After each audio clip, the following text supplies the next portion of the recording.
Muito bom dia, muito boa tarde, muito boa noite, querido irmão, querida irmã. Que bênção poder recebê-los aqui mais uma vez nos nossos encontros de estudo da palavra.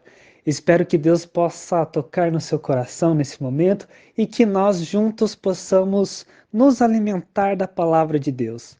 Espero que Deus possa tocar no seu coração nesse momento e que todos nós possamos sair daqui edificados. Lembrando que nossos encontros, nossas reuniões acontecem nos sábados a partir das 10h45 da noite. E caso você queira participar, pode nos procurar no Instagram, procurando _ungidos. Você vai encontrar a gente lá no Instagram.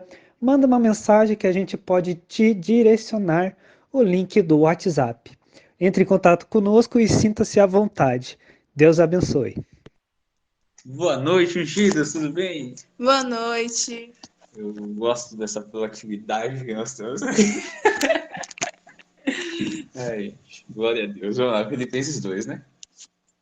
Amém. Amém? Amém. Minha esposa está muito animada hoje. Amém. Amém. Vamos lá, gente. Vamos ler em Filipenses 2. Carta de Paulo. Eu vou ler para vocês porque está cortando muito, então, se a gente ficar intercalando, pode dar alguma dificuldade aí, como deu no início, né? Então, vamos lá. Carta de Paulo aos Filipenses, capítulo 2, verso 1. Se há, portanto, qualquer consolo em Cristo, se há algum conforto de amor, se há alguma comunhão no Espírito, se há alguns entranháveis afetos e misericórdias, completai a minha alegria para que sejais de semelhante pensamento, tendo o mesmo amor, sendo de um acordo de uma mente, ou de um mesmo acordo, que nada seja feito por contenda ou por vanglória, mas por humildade na mente. Mas cada um considere os outros melhores do que a si mesmo. Não atente cada um para as suas próprias coisas, mas cada qual também para o que são dos outros. Que haja em vós a mesma mente que houve também em Cristo Jesus, que sendo em forma de Deus, não teve por usurpação ser igual a Deus, mas fez-se sem reputação, tomando sobre si a forma de um servo, fazendo-se semelhante aos homens, e achado na forma de homem, humilhou-se a si mesmo, sendo obediente até a morte, morte de cruz. Pelo que também Deus o exaltou soberanamente, ele deu um nome que está acima de todo nome, para que no nome de Jesus se dobre todo o joelho nas coisas que estão nos céus e nas coisas que estão na terra e as coisas que estão debaixo na terra, e para que toda língua confesse que Jesus Cristo é o Senhor, para a glória de Deus Pai. Por isso, meus amados, assim como sempre obedecestes não só na minha presença, mas muito mais agora na minha ausência, assim também operai a vossa salvação com fé, com temor e tremor, porque Deus é o que opera em vós, tanto o querer quanto o efetuar, segundo a sua boa vontade. Fazei todas as coisas sem murmurações, nem contendas, para que sejais inocentes e inofensivos, filhos de Deus, sem repreensão, no meio de uma nação corrupta e perversa, entre o qual resplandeceis como luzes no mundo. Retendo a palavra da vida para que possa gloriar-me no dia de Cristo, de não ter corrido em vão, nem trabalhado em vão. E ainda que seja oferecido sobre o sacrifício a serviço da vossa fé, me alegro e regozijo com todos vós. Por esta mesma causa, vós também alegrai-vos e regozijai-vos comigo. E vamos ler até aqui, depois a gente continua. Essa passagem de Filipenses 2 é uma passagem muito interessante. Acho muito bonita ela, sempre é uma palavra que, na verdade, durante a construção do nosso casamento, caiu muito para mim, para minha esposa, para a Manu. Foi bem frequente, algo que o senhor sempre falava para a gente fazer com humildade, sempre falava para fazer sem contenda. Foi uma das palavras que mais veio nos últimos 2 meses para nós. Assim. Não sei se você lembra, foi bem impactante. Mas essa palavra ela não auxilia somente em alguns eventos, ela auxilia principalmente na nossa caminhada cristã. E quando eu estava orando sobre ela, o Senhor focou muito, assim, numa questão que ele queria construir no nosso meio, sabe? Ele queria reforçar os pilares da humildade na construção da casa dele, sabe? E ele quis começar por mim, pela Manu, ele quis começar por nós aqui, para que a gente pudesse auxiliar também outros a se firmarem nessa humildade, para que a casa de Deus ela possa crescer, sabe? É como se o fundamento fosse Cristo e um dos pilares dessa casa fosse a humildade. Quanto mais firme esse pilar da humildade, aparentemente o Senhor vai construindo construções ainda maiores, sabe? Parece que ele vai adicionando andares, quanto mais esse dom, essa virtude, essa manifestação do fruto do Espírito é evidenciada, é cada vez mais aumentada, parece que o Senhor vai somando mais na nossa vida, sabe? A gente começa a ser mais abençoado, a gente começa a ser mais usado, a gente começa a se aprofundar mais no Evangelho. Quanto mais humildade, melhor. É uma das coisas que Paulo cita em uma das cartas dele, que não tem nenhum tipo de restrição. Se você quiser ser humilde, você pode ser o máximo humilde que você puder e quiser no Senhor, né? E o que significa isso? Esse texto ele fala um dos significados, uma das explicações de humildade muito interessante, que é a gente pensar não só no que é nosso, mas aquilo que é do outro, é a gente pensar no outro. Eu vi várias definições de humildade que não é pensar menos de si mesmo, mas pensar menos em si mesmo e pensar mais no outro. E foi isso que Cristo fez, né? Cristo ele não tinha motivação para ele, para a glória dele, assim, no sentido de não foi pensando nele que ele se entregou, sabe? Foi pensando em nós, foi pensando no nosso Deus, claro, obedecendo ao Senhor, sendo submisso, mas foi por amor à nossa alma, sabe? Ele sabia que seria muito melhor, na verdade, seria extremamente melhor para nós, aquela humilhação que ele teve que passar, fazendo-se semelhante a um homem, né, e ainda mais como um servo, obediente até a morte de cruz, foi necessário para que a nossa salvação acontecesse, do que para ele. Para ele, descer como um homem, assim, foi uma humilhação, né? Ele teve que passar por um batismo que ele não precisava, ele teve que sofrer ofensas, ele teve que morrer numa cruz. Tudo isso manifestando a humildade de Cristo por amor à nossa alma. Então, o conselho de Paulo é exatamente esse, a gente buscar ter a mesma mente de Cristo. Só que vamos lá, a mente de Cristo ela é muito brilhante, ela é linda, sabe? Ela é admirável.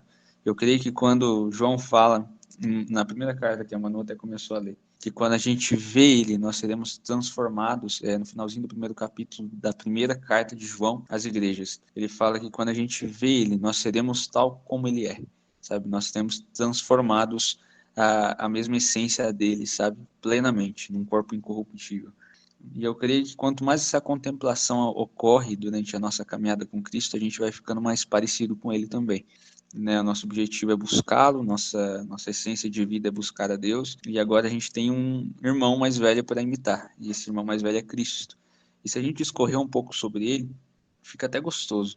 A gente começar a imaginar que um Deus todo-poderoso, não só imaginar, mas a relembrar, né? Porque foi algo que aconteceu, não é algo que está só na nossa mente, é algo que realmente aconteceu, um fato histórico esse, né? A gente tratar como um fato histórico, a gente não está só estudando algo que a gente consegue imaginar, a gente está estudando algo que é um fato histórico, que aconteceu e que nós somos testemunhas vivas e sinais oculares de que isso ocorreu, né?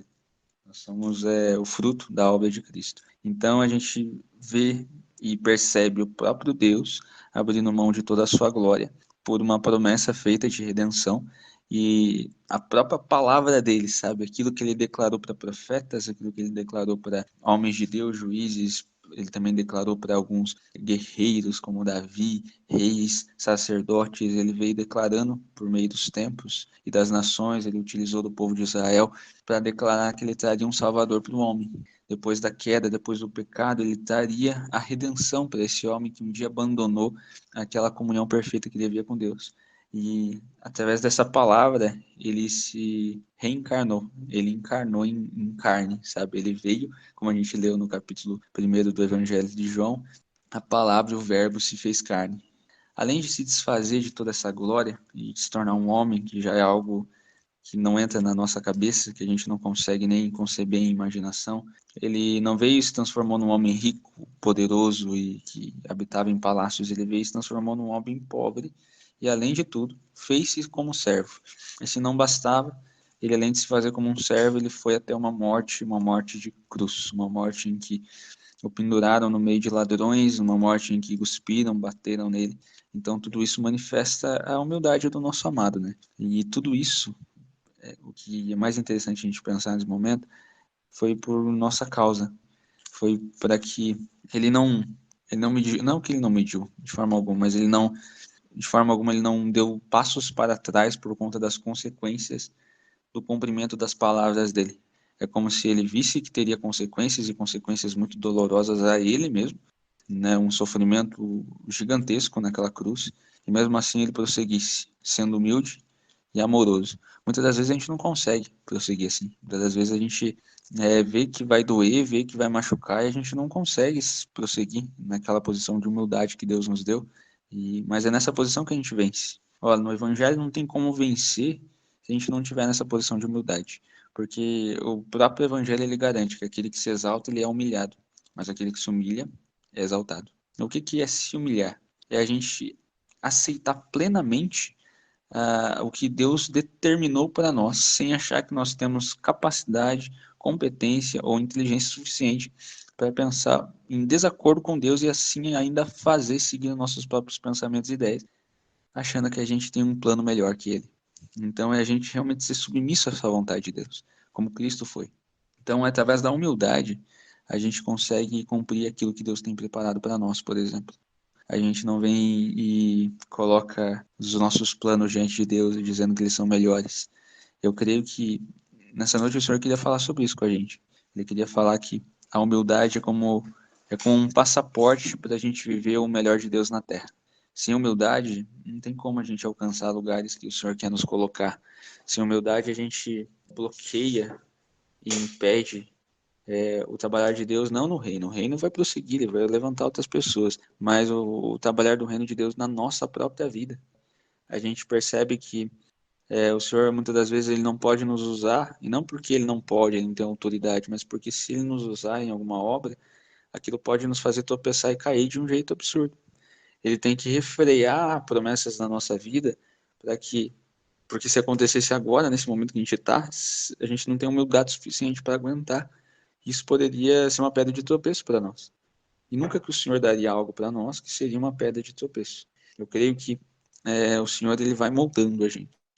E ele vai nos ensinando e vai colocando cada vez mais concreto nesse pilar, nessa coluna, nessa viga de estrutura que é a humildade. Quanto mais ele fortalece, mais ele também vem construindo novos andares, ele vem permitindo que novas pessoas entrem. Pensa comigo, tem pessoas que não entram na nossa vida porque vocês já viram uma casa em construção receber turistas? Assim, vocês já viram uma parte de um prédio que ele ainda não está acabado, o pilar ainda não está colocado. Um engenheiro colocar ali um teto e começar a receber um monte de visita, tendo um grande perigo de cair toda aquela estrutura e machucar quem está embaixo. É exatamente por isso que tem momento certo para pessoas entrarem em nossas vidas, né? E tem momento certo para pessoas saírem em nossas vidas também. Tem pessoas que o Senhor afasta de nós por um determinado período de tempo, ou às vezes para sempre, para que essa vida da humildade possa prosseguir. Tem pessoas que elas, infelizmente, não apontam para o Evangelho. O que isso significa? Não é que são pessoas ruins, não, mas aqui são pessoas que não apontam para a verdade do Evangelho porque muitas das vezes não a conhecem. E a gente tem muito isso. O que eu quero dizer com isso? O que o Espírito Santo quer dizer com isso? São pessoas que não apontam para o lugar de humildade que a gente deve estar. São pessoas que não apontam para a renúncia que a gente deve renunciar. São pessoas que apontam que a gente pode bater no peito e falar que a gente consegue e que a gente pode, mesmo sem a gente não conseguir. São pessoas que mentem para nós, dizendo que nós somos enquanto nós não somos. Porque nós não somos nada em si mesmo, nós somos em Cristo. Aí sim, daí nós somos. Nós podemos se gloriar em Jesus. Mas em Jesus é impossível a gente estar em soberba, ou em vaidade, ou em arrogância. A gente só pode estar em Jesus em humildade. Então são pessoas que o Senhor permite que se afaste da nossa vida, para que pare de ficar amontoando a nossa cabeça e o nosso coração com pensamentos vaidosos e que não nos ajudem e auxiliam a crescer no Evangelho, e permite que venham outras pessoas que muitas das vezes não falam para a gente seguir, mas que nos constrange a tal ponto que Jesus nos constrange, que o Senhor usa no nosso meio para nos constranger a ponto de a gente pensar, meu Deus do céu, essa pessoa tem uma humildade que nos incomoda. Todo mundo aqui, eu acho que já conheceu alguém assim. Eu já conheci muitas pessoas assim. Eu conheci o Alê, que a humildade dele já chegou a me incomodar. Eu conheci minha sogra, que já foi tão usada no Espírito Santo, que a humildade dela também me incomodou. A Manu me incomoda diretão em relação a isso. E graças a Deus pela vida de cada um de vocês. A Joyce é a profeta que eu conheço que mais acerta a profecia. Mesmo assim, tem uma humildade no coração dela muito grande. E São essas pessoas que o Senhor quer ao redor de nós. Por quê? Porque eles nos incentivam a viver o Evangelho. E muitas das vezes não incentivam falando. Eu nunca vi a Joyce sentar comigo e pregar Filipenses 2. Mas através do proceder dela, o Espírito Santo pregou para mim Filipenses 2. Da mesma forma, a Manu. Entende por que o Senhor nos reúne? Entende por que o Senhor nos reúne todo sábado, por exemplo, todo domingo não, toda sexta? É para a gente aprender através do nosso vislumbre, a gente conseguir observar os nossos irmãos e ver Cristo em cada um deles. Vocês são humildes em Cristo e vocês conseguem alcançar algum lugar de humildade porque vocês viram isso em Jesus. Não seria possível a gente conseguir isso.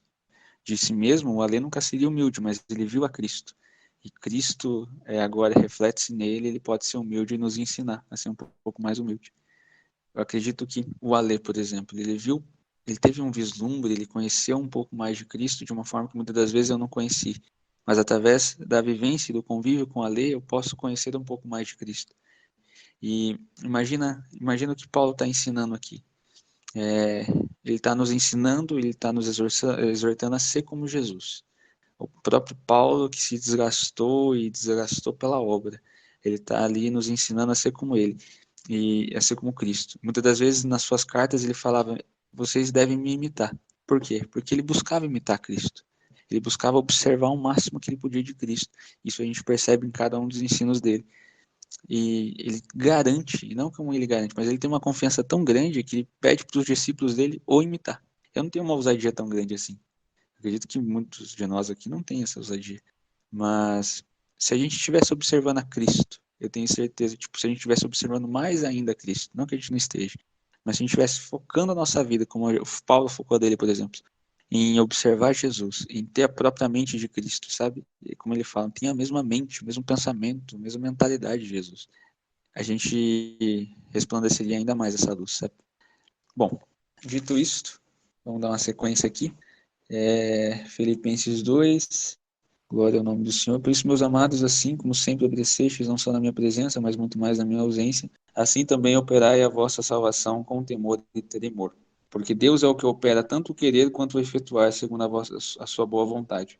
Fazei todas as coisas sem murmurações, nem contendas. Paulo aqui ele fala que o pessoal ali de Filipenses, os Filipos, né, eles acabaram obedecendo mais na ausência de Paulo do que na presença de Paulo. Isso é muito interessante, sabe? Paulo, como eu disse, muitas das vezes ele falava: ó, me imitem. Só que Paulo não estava ali para eles imitarem. Então eles imitavam a quem? Eles imitavam a Cristo, sabe? Eles estavam sempre procurando imitar a Cristo. E a gente lê ali, versículo 14: fazei todas as coisas sem murmurações.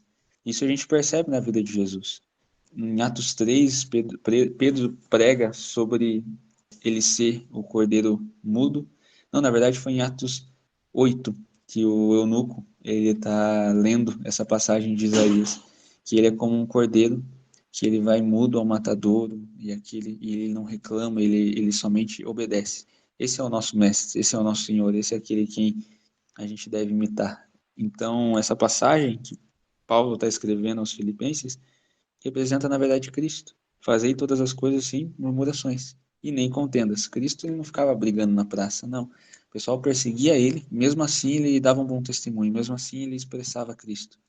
E mesmo assim ele retia a palavra da vida, que é o conselho que Paulo dá para os Filipenses no verso 16: tendo a palavra da vida para que possa gloriar-me no dia de Cristo, de não ter corrido em vão, nem trabalhado em vão. E acredito que esse não é o desejo só de Paulo, sabe? Não trabalhar em vão nem por Filipenses, nem por nenhum outro povo que ele serviu. É o desejo de Cristo, sabe? Porque Cristo morreu por nós, para que a gente fosse entregue a Deus de um jeito imaculado, de um jeito santo, de um jeito que o nosso Pai se agrade. E ele se desgastou, ele morreu, né? Para que a gente fosse vitorioso nessa terra. Então, vale a pena, sabe? Vale a pena observar cada detalhe de Cristo. Vale a pena reter essa palavra, sabe? Se esforçar em reter essa palavra. Paulo, ele falava que mesmo que ele seja oferecido sob um sacrifício e serviço da vossa fé, me alegro e regozijo com todos vós. Por quê? Por que Paulo se alegra e se regozija mesmo morrendo pelo serviço da fé dos filipenses, mesmo passando perigos de morte? Porque ele sabe que ele vai estar imitando a Cristo. Cristo não teve medo de morrer para que o povo pudesse ser salvo, e Paulo também não. Paulo, na verdade, ele se alegrava de chegar perto da morte ou ter a possibilidade, porque ele sabia que ele ia estar representando ainda mais Cristo, ele ia estar imitando ainda mais Cristo em toda a sua totalidade, sabe? A alegria de Paulo era imitar a Cristo, e a nossa alegria também deve ser. Ele se regozijava nisso, e que a gente se regozije em se desgastar a ponto de morrer pela alma daqueles que são os eleitos, que nem Paulo cita. Por esta mesma causa, vós também alegrai-vos e regozijai-vos comigo. O mesmo conselho que Cristo deu. Cristo disse que a gente ia ter tribulação do mundo, mas a gente ia vencer como ele venceu. E a paz que ele nos daria não seria desse mundo, seria do Espírito Santo. Então, Paulo está escrevendo as palavras de Jesus de uma outra forma. E ele está escrevendo exatamente o que ele viu em Cristo, porque esse é o evangelho, sabe? Que a gente vê nas cartas de Paulo. Esse é o evangelho que a gente vê na carta de Pedro. É alguém que olha para Jesus e busca imitá-lo. Esse é o nosso chamado, sabe? É imitar a Cristo, é ser semelhante a Ele. E ele começa a citar, no versículo 19 em diante, alguns companheiros de evangelho, como Epafrodito e como Timóteo. Ele fala uma questão de Timóteo, eu não vou ler inteiro, mas ele fala uma questão de Timóteo muito interessante, que ele não conhece ninguém, ó, porque todos buscam o que é seu e não as coisas que são de Cristo Jesus. Quando ele cita isso, ele está elogiando Timóteo. Ele está falando que diferente é Timóteo de todos os outros, porque todos buscam o que é seu, mas ninguém busca as coisas que são de Cristo Jesus. E Timóteo, ele se desgastava em buscar aquilo que era de Cristo Jesus. Ele dava a sua vida para o seu tempo, para cuidar das coisas de Cristo, para imitar a Cristo, para buscar a Cristo, para se dedicar a Cristo. E isso era louvável diante de Paulo. Isso era louvável porque esse é o nosso chamado, sabe? Não é se preocupar demais com as nossas coisas, é se preocupar com aquilo que é de Cristo. O outro que a gente mais deve se preocupar, como Paulo cita, se preocupar não com as próprias coisas, mas com aquilo que é do outro. Esse é Cristo, sabe? A gente tem que se preocupar com as coisas dele, a gente tem que se dedicar com as coisas deles, com as coisas do irmão Ale, com as coisas da irmã Joyce, com as coisas da irmã Manu, com as coisas da sogra. A gente tem que se preocupar com as coisas de cada um, não com as coisas que são nossas, sabe? A gente tem que ser como Cristo, que não tinha nenhum motivo de descer da glória, mas ele veio porque ele sabia que se não fosse por causa dele, as pessoas iriam para o inferno e passariam a eternidade perecendo. Ele tomou uma responsabilidade ali que foi por amor, sabe? Muitas das vezes a gente vai precisar tomar algumas oportunidades que são por amor. E somente por amor, não vai ter recompensa nenhuma. E basicamente, gente, é isso. É isso, eu acredito que o Senhor queria evidenciar a questão da humildade, colocar ela como um pilar dessa estrutura e falar para a gente imitar a Cristo. A gente observar a Cristo, olhar para Cristo, perceber a Cristo. Muitos desejos do nosso coração, eles são gerados por Jesus, assim. E se Jesus gerou, ele também vai operar. Aqui a palavra fala que o Senhor gera tanto querer quanto realizar. Então, se o Senhor gerou algo no nosso coração, seja ele um casamento, seja ele uma maneira de servir, uma forma de servir, seja ele uma promessa, seja ela de qual nível for, ele gerou, ele vai cumprir. Não precisa se preocupar, porque o Senhor ele vai fazer. A gente só precisa observar o nosso Pai fazer e imitá-lo. A gente precisa imitar o nosso Senhor. Cristo sabia que Deus ia salvar a humanidade através dele. E ele descansou no Senhor. Ele entregou o seu caminho, seja feita a sua vontade, não a minha. E o Senhor salvou. Ele tirou a iniquidade do mundo em um só dia. Então que a gente confie que todas as promessas de Deus se cumprirão em nossa vida e que o nome de Deus vai ser glorificado através disso. Basicamente é isso, meus queridos. Se alguém tiver alguma coisa, pode ficar à vontade. Estamos aí disponíveis agora para comentários. Acho bastante interessante quando a gente vê essa questão da humildade. A gente tem que se esvaziar de nós mesmos e nos enchermos da palavra, do Espírito Santo, nos enchermos de Deus, nos enchermos de Jesus Cristo. E a gente vê, não só hoje em dia, mas hoje em dia também está bastante forte isso, mas ao longo da história, né, que um dos maiores problemas é justamente a questão de humildade. Qual que é a batalha dos homens? É a busca pelo poder. E quando a pessoa alcança o que ela quer, uma das primeiras coisas que as pessoas fazem é jogar na cara dos outros, é querer se mostrar para os outros, olha o que eu consegui. Poxa, nossa, eu comprei um carro aqui de última geração, olha para mim, eu tenho isso aqui e tenho pena de quem não tem. Tipo isso. A gente vê lá na Grécia Antiga, ó, pra você ver como não é de hoje, né? A gente vê na Grécia Antiga como que os reis, né, queriam ser tratados. Eles eram muito entre aspas aqui, né, mas eles se consideravam deuses. As pessoas tinham que venerar eles. Então, quando a gente fala de questão de humildade, a gente está falando de uma questão que vai diretamente contra o nosso instinto humano pecador. E é algo que a gente trabalha todo dia. A gente pode, as pessoas podem olhar para a gente e achar que a gente é humilde, mas todo mundo tem um ponto de falha nessa questão aí, seja um pouco mais, seja um pouco menos, que é algo que vai direto no nosso coração, né, no nosso coração pecador, que a gente ainda não está 100% livre dessas coisas ainda. Então, mas aí a gente vem falando, né? A gente tem que cuidar da questão da humildade. E é só realmente, né? A gente buscando a Cristo e tentando nos esvaziarmos de nós mesmos, nos enchendo da palavra, como a gente faz aí nos finais de semana, né? Seja na sexta-feira que a gente se une, seja no sábado que a gente se une, seja no domingo que a gente vai na igreja, ou durante a semana que a gente faz os nossos estudos pessoais e compartilha alguma coisa com o irmão. E com isso, quanto mais a gente se enche da palavra, mais a gente se esvazia de nós mesmos e nossas atitudes vão mudando. E a gente para de olhar para nós mesmos e percebe que a gente tem que olhar mais para o irmão. Poxa, deixa eu ver como meu irmão tá. Será que ele está necessitando de alguma coisa? Esse modo de agir, né? Essa maneira de pensar, de querer cuidar, é Deus transformando a gente, né? Tirando a pecaminosidade do nosso coração. E aí a gente deixando de olhar para nós mesmos, a gente quer cuidar dos outros como Jesus cuidou dos outros, né? Jesus é um exemplo de humildade sem igual, né? A palavra diz que ele não tinha nem lugar para reclinar a cabeça direito. E por quê? Porque justamente, que nem o Matheus falou, né? Ele sabia que se ele não viesse, a condenação era sofrida, né? A condenação aí, todo mundo estava no mesmo buraco. Mas pela graça dele, ele veio pensando em nós, sabendo que ele iria sofrer.